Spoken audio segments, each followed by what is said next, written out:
Hi అండి, అందరికీ నమస్కారం. Welcome to my YouTube channel. ఇప్పుడే మనకు బ్రేకింగ్ న్యూస్ అందిందని ఉద్యోగులకు గుడ్ న్యూస్ అండి. సస్పెన్షన్‌లో కొత్త రూల్స్ అయితే వచ్చాయండి. సో, ఇవన్నీ భారీగా తగ్గింపు అయితే జరగడం వల్ల సో, ఈ సస్పెన్షన్ వేటుకు గురైన వారికి ఎవరికైతే ఉందో కొద్దిగా ఉపశమనం అయితే కలగనుందండి. సో, వీడియో అయితే వివరంగా చూడడానికి ప్రయత్నం చేయండి. పూర్తిగా అయితే చూడడానికి ప్రయత్నం చేయండి. అప్పుడే ఇన్ఫర్మేషన్ అనేది వివరంగా అర్థమవుతుంది. అలాగే వీడియో నచ్చితే తప్పకుండా లైక్ చేయండి, షేర్ చేయండి. యూస్‌ఫుల్ కంటెంట్ కాబట్టి షేర్ చేయండి. ఇక మన ఛానల్ సబ్స్క్రైబ్ అవ్వనైతే వెంటనే సబ్స్క్రైబ్ చేసుకోవడం ద్వారా నేను చేసే లేటెస్ట్ అప్డేట్ న్యూస్ అనేవి ఎప్పటికప్పుడు మీ వరకు రీచ్ అవుతాయి. ఇక వివరాలకైతే వెళ్ళిపోదాం. ఉద్యోగుల సస్పెన్షన్ వ్యవధిని అయితే తగ్గించడం జరిగిందండి. ఒక సంవత్సరానికి తగ్గించారు. అంటే ఇదివరకు 2 సంవత్సరాలుగా ఉండేదాన్ని. ఇప్పుడు 1 సంవత్సరానికి అయితే తగ్గించడం జరిగింది.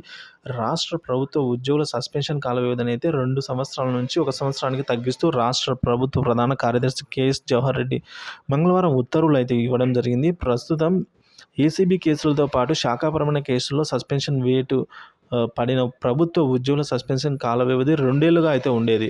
కానీ నిర్దేశించిన అన్ని షరతులకు లోబడి ఉద్యోగి పెన్షన్ సస్పెన్షన్ దాటిన నాటి నుంచి 2 ఏళ్లు పూర్తి అయితే గానీ సస్పెన్షన్ తొలగించకూడదు అని అయితే నిబంధన ఉండేది. కానీ ఇప్పుడు సస్పెన్షన్‌ను 1 సంవత్సరానికైతే తగ్గించి తీసుకురావడం అయితే జరిగిందండి.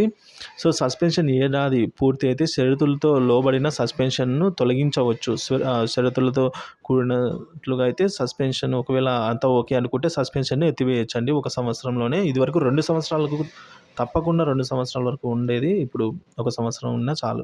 ఇక ఉత్తర్వులు అయితే ఈ విధంగా స్పష్టం చేశారు. గతంలో ఉద్యోగుల సస్పెన్షన్ తర్వాత ప్రతి 6 నెలలకోసారి సమీక్షించి షరతులతో లోబడిన సస్పెన్షన్‌ను తొలగించవచ్చు. అంటే 6 నెలలకోసారి సమీక్షించేవారు గతంలో. కానీ ఇప్పుడు అది ప్రతి 4 నెలలకోసారి సమీక్షించాల్సిందిగా ఉత్తర్వుల్లో స్పష్టం చేశారండి. ఇందుకు అనుగుణంగా సచివాలయ అన్ని శాఖలతో పాటు శాఖాధిపతులు కార్యాలయాలు, కలెక్టర్లు చర్యలైతే తీసుకోవాల్సిందిగా ఉత్తర్వులు అయితే ఉంది. సో, తప్పకుండా ఇప్పటి నుంచి ఎవరికైతే సస్పెన్షన్ వేటు పడిందో సో, వారికి ఇదివరకు 2 సంవత్సరాలుగా ఉన్న సస్పెన్షన్ వేటుని ఇప్పుడు 1 సంవత్సరం చేయగా, అలాగే వారి సమీక్ష అంటే వారి ప్రవర్తనను బట్టి ఇదివరకైతే 6 నెలలకోసారి సమీక్షించి ఒకవేళ అవసరమైతే సస్పెన్షన్ ఎత్తివేసేవారు. కానీ ఇప్పుడు అది 4 నెలలు కేవలం 4 నెలలకు మాత్రమే తగ్గించి సో, 4 నెలల్లోనే సస్పెన్షన్ ఒకవేళ పరిశీలించి వాళ్ళకు అవసరమైతే సస్పెన్షన్ అయితే తీసేసే అవకాశం అయితే ఉంది.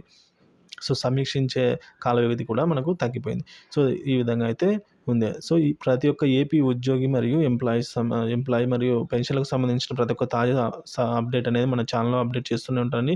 సో, దయచేసి పీడీఎఫ్ రాజా యూట్యూబ్ ఛానల్ అయితే సబ్స్క్రైబ్ చేసుకొని ఫాలో అవుతూ ఉండండి. గంట సింబల్‌ని అయితే పైన ఆన్‌లో పెట్టుకోండి. నేను చేసే వీడియోస్ అన్ని ఎప్పటికప్పుడు నోటిఫికేషన్ రూపంలో మీ వరకు రీచ్ అవుతాయి. సో, దాని ద్వారా అందరికంటే ముందే మీరు వీడియో అయితే చూడొచ్చు. Thank you for watching this video.